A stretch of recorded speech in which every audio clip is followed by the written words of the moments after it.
What is going on, Detroit Lions fans? Welcome back. Detroit done 3-3 with Steve. It is Thursday. We are getting close to game day. Hey, I've made a decision. I'm going to say at the beginning of every episode because we have some people out there that like to know when we're going live, and they hop on and they say, "Oh man, I didn't know you guys were going live." Monday morning, 8 a.m. Two giveaways. I have two of these bad boys. One, be a member. Not required. That's how you get in. Members, you have to be present during the live show. Trying to give you guys enough of a heads up to maybe you can sneak on there, hide from your boss for a second. If you become a member, you will be automatically entered. The second way, brush up on your trivia. I got a trivia question. Whoever answers first is going to get the second bobblehead. Now, I like doing these shows, and what I'm going to be talking about today is the Detroit Lions power rankings, but I'm just keeping it NFC North related. I'm not doing this for 2 hours and talking about the whole entire NFC or even NFL.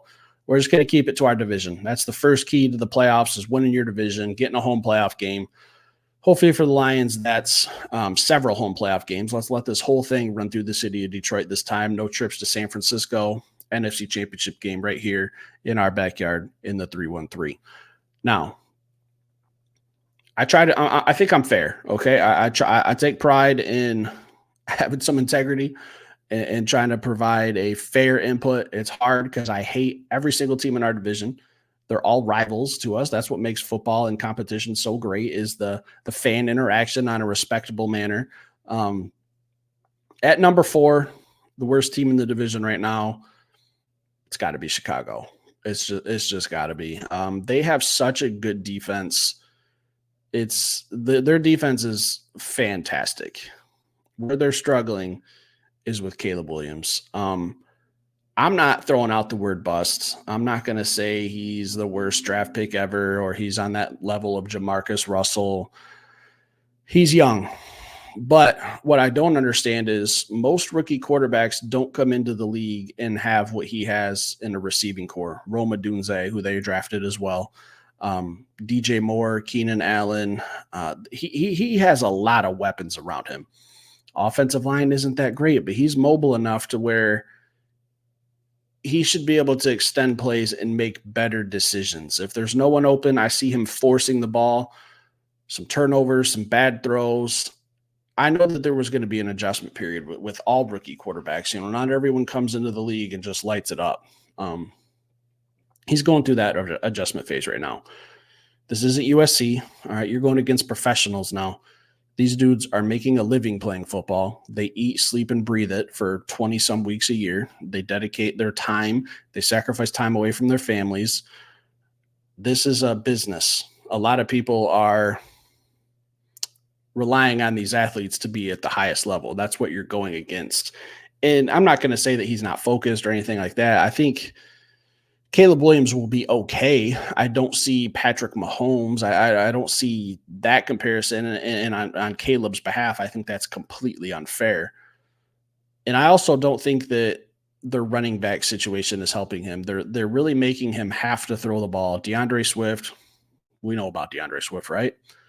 A lot of people were knocking him for that 4th down play that he had this past Sunday, but yeah, it was a turnover on downs, but what was DeAndre Swift supposed to do? If you guys aren't familiar with the play, they were like inside the 5 or something, and they tried a toss play to DeAndre Swift, and he was just swarmed by the other team, and he went backwards for like 6 yards. Like, he was trying to make something happen. I mean, I don't know what his mindset was, but he was kind of getting ripped, and I don't think that was fair criticism. I mean, he was trying to make a play out of absolutely nothing with nothing to really lose. So I think the Bears, if they could establish a running game, and I don't think it's going to happen this year, I think that's something they'll have to build on. Whether that's an offensive line issue or a DeAndre Swift issue, I don't know. But if you could take some pressure off Caleb Williams, I think that would really help. His receiving core is one of the best in the NFL. Keenan Allen, banged up. I know, fantasy football. He's on my team. Kind of not benefiting a whole lot from there. But you still got DJ Moore. You still got Cole Kmet, viable tight end, and Rome Odunze. I don't know. This offense just isn't clicking for the Bears. They're lucky to be 1-2 and not 0-3. They literally got handed a gift from the Tennessee Titans in week 1, where Tennessee just, I think the Bears had a pick 6 and a punt return touchdown, if I'm not mistaken. So they should easily be 0-3. They're lucky to be 1-2. Not looking good. Okay. They're 4th on my list. At number 3, got the Green Bay Packers. Same record as the Lions. I understand. I'm being fair. Hear me out. I am truly, truly surprised that they were able to maintain and weather that storm with Jordan Love being hurt. There were some rumors that he might have played on Sunday. I think they also played the Titans, if I'm not mistaken. Yeah, it was because Malik Willis going back to Tennessee. Malik Willis, man, he was phenomenal. I mean, he didn't light up the stat sheet, but he was just efficient. He made some plays. I think he had close to 70 yards rushing, if I'm not mistaken. He was recently acquired by the Packers late before the season started. So to come in and go back against your old team, there's some emotions there, but I thought Malik Willis played very, very well. Jordan Love, I mean, we were talking, we didn't know how long that injury was going to linger. Sounds like he'll be back Sunday. I think they play the Vikings. So that'll be a big game. That might have been a reason why they rested him one more week. They might have said, hey, I think Malik Willis can win. Titans are trash. They're 0-3 now. Maybe. I don't know. But I think Green Bay weathered the storm absolutely phenomenal. Their defense is great.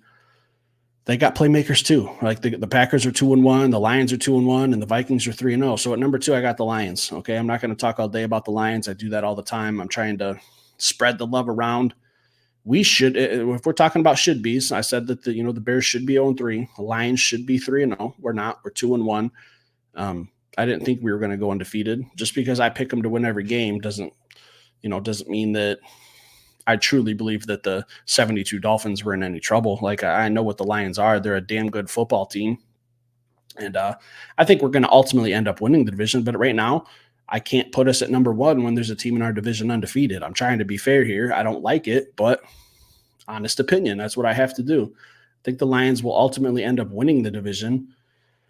So that leads me to number 1. I'd rather just talk about the Vikings for a second because they're top of the division. It's not ideal. I don't like it. I don't love it. Again, I have to be fair. Sam Darnold for the Vikings is playing good football. But it kind of reminds me of last year when they brought in Josh Dobbs. Like, yeah, they're riding a real high right now, but I truly believe Sam Darnold, the real Sam Darnold's going to show up soon. It helps when they have Justin Jefferson, the best receiver in football. I'll argue that all day. I hate saying it because we have to go against them twice. But what I saw in real quick, I guess I'll mention this and it'll kind of lead me to my other topic is San Francisco was banged up when the Vikings played them. I didn't think that the Vikings were going to win that. They snuck it out. I was like, all right, San Francisco's banged up. They got some injuries. No McCaffrey, Debo, Kittle's banged up. Like they were looking rough. I think Trent Williams was banged up that game too. They won. Kind of had a little asterisk next to it. Hey, a win's a win. We know about the asterisk last year. We got the same thing with Kansas City, whatever. You won the football game. End of story. What they did to Houston Sunday, fully healthy Houston team, manhandled them. Absolutely destroyed Houston. Houston's my Super Bowl pick. I said it's going to be Lions-Texans in the Super Bowl. I think the Texans have a damn good football team, especially on offense. C.J. Stroud, Nico Collins, Tank Dell, Stephon Diggs. I know they didn't have the running back, the dude from Joe Mixon. They didn't have him, but I still thought that they had plenty of firepower on offense to score more than 7 points. I actually watched that game because the Lions played at 4, so I got to watch that game. What they did defensively, you could just see that they were getting in C.J. Stroud's head. He had no idea what that defense was throwing at him. He had no idea. He couldn't make his reads. He was constantly under pressure. Brian Flores is a hell of a defensive coordinator, and that concerns me a little bit with the Lions struggling offense. It really kind of makes me think like, man, I hope by then the Lions have plenty of time. I'm not panicking.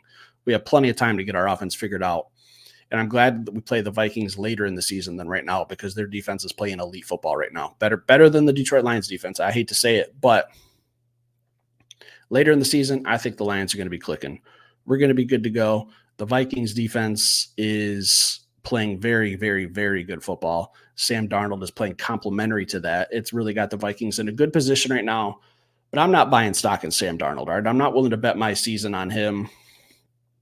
But I do think they have a good football team. So I have to go in order. Number 1, Minnesota. 2, Detroit. 3, Green Bay. 4, Chicago, guys. Those are my power rankings for the week. Leave some comments down below. Let me know if you like this segment. I don't want to do a full NFC show. It's a lot of talking by myself. I don't really care to do all that. I will keep it just division related. If this is something you guys are a fan of, leave it in the comments. Stick around. Hit that like button. I'll be back later with another show. Thanks for watching.